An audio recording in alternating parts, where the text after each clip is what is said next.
Hi అండి, అందరికీ నమస్కారం. మరి రేపే కోటి సోమవారం. అసలు ఈ కోటి సోమవారం ఎప్పుడు వస్తుంది, ఆ రోజు ఉపవాసం చేయటం వలన వచ్చే ఫలితం ఏమిటి అనే ఎన్నో విషయాలను మనం ఈరోజు ఈ వీడియోలో తెలుసుకుందాం. మరి ఆఖరి వరకు అయితే స్కిప్ చేయకుండా చూడండి, అలాగే ఒక లైక్ బటన్ అయితే క్లిక్ చేయండి.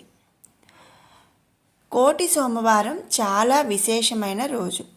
మరి ఈ కోటి సోమవారం రోజు చేసే స్నానం కానీ దానం ఉపవాసం ఏదైనా కోటి రెట్లు అధిక ఫలాన్ని ఇస్తాయి. ఉపవాసం అనగా దగ్గరగా నివసించటం. ఉప అంటే దగ్గరగా, వాసం అంటే నివసించటం అని అర్థం. పర్వదినాలలో ఉపవాసం ఉండడం అంటే భగవంతునికి దగ్గరగా నివసించడం అని అర్థం అన్నమాట. మరి ఉపవాసం ఉండాలనుకున్న రోజు దేవునిపై మనసు పూర్తిగా లగ్నం చేయాలి. ఆహార పానీయాలను తీసుకోకుండా లేదా కొద్ది మొత్తంలో తీసుకొని భగవన్నామస్మరణ చేస్తూ గడపాలన్నమాట. ఇక కార్తీక మాసంలో వచ్చే శ్రవణ నక్షత్రం రోజున కోటి సోమవారంగా పిలుస్తారు. కార్తీక మాసం అంటే శివకేశవులకు ఎంతో ప్రీతికరమైనది.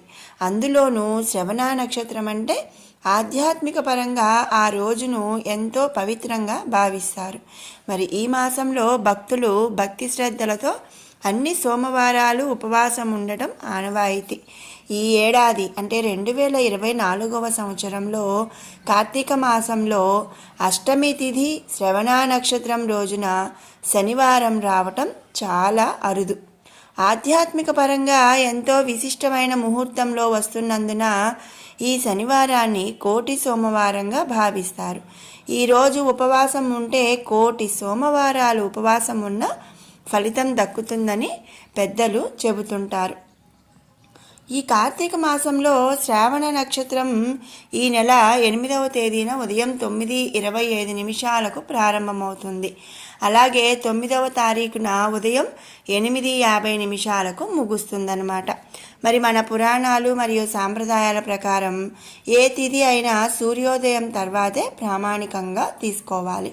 మరి కాబట్టి ఈ 2024 సంవత్సరం కోటి సోమవారం నవంబర్ 9 శనివారం రోజున జరుపుకోవాలి. ఈరోజు ఉపవాసం ఉంటూ శివాలయాలను సందర్శించుకోవటం ఉత్తమ ఫలితాలను ఇస్తుంది. ఇక సాయంత్రం ప్రదోషకాల సమయంలో దీపారాధన చేయాలి. కార్తీక మాసంలో నది లేక సముద్ర స్నానానికి ఎంతో ప్రత్యేకత ఉంది. నదీ స్నానం అనంతరం ఉపవాసం ఉండటం, దీపారాధన, దీపదానం, సాలగ్రామ పూజ, వన సమారాధనలు ఈ నెల పొడవునా కూడా ఆచరిస్తూ ఉంటారు. కార్తీక మాసంలో శ్రీ మహావిష్ణువు నదులు చెరువుల్లో నివసిస్తాడని విశ్వసిస్తారు, అంటే నమ్ముతూ ఉంటారు. అందుకే ఈ మాసంలో నదీ స్నానానికి అత్యంత ప్రాధాన్యత అనేది ఉంది. నదీ స్నానం కుదరనప్పుడు కార్తీక మాసంలో అన్ని రోజుల్లోనూ సూర్యోదయానికి ముందే చన్నీటి స్నానం చేయాలి. అలాగే గంగా, యమున, గోదావరి, కృష్ణ, కావేరి, నర్మదా, తపతి, సింధు నదులను మనం స్మరించుకోవాలి. కాబట్టి కోటి సోమవారం రోజు అంటే రేపు అందరూ కూడా స్నాన దాన జప ఏదైనా సరే ఏది వీలైతే అది చేసి మరి కోటి రెట్ల ఫలాన్ని పొందుతారని ఆశిస్తున్నాను.